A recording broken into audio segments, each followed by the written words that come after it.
let me just say to the question, certainly pine beetle is a factor. It has been a factor in many areas, and that is why since 1996 we have been doing prescribed burns in Jasper. We've been doing prescribed burns across the country in different places. We've had hundreds of millions of dollars invested to do that important work.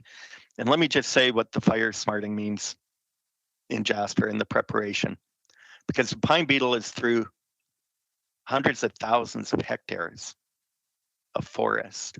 And short of bulldozing all of that or burning all of it or mechanically removing all of it, we work to minimize risk to towns, to other assets of Parks Canada within the park.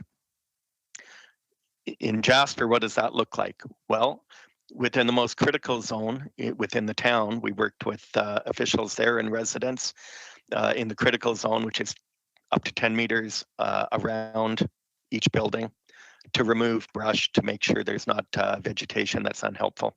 And as you get further away from there, you move out towards the trees.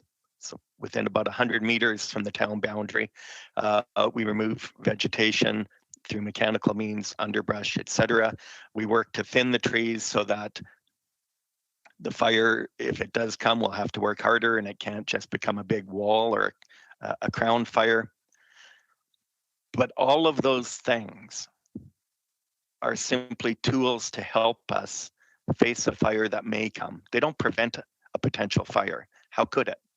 They give us tools to address the fire if and when it comes, to slow the fire down, and to give our professionals on the ground the opportunity to get the equipment in there, to get the aerial support, and fight the fire before it can breach the town. What happened on Wednesday with the heavy winds, the dry temperature, and the fact, for anyone who's been to Jasper, you know there's a valley. That fire grew in a very short amount of time, traveling about, I'm going to get the numbers wrong, Landon can pitch in later, 15 feet a minute or something crazy. Fire was 300 meters high, 100 meters above the trees,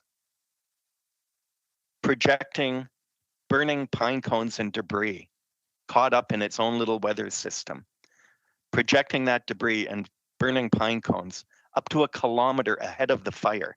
So not only was the fire moving with the wind, but the air in front of that fire was being preheated by that flying debris, making the fire go even faster.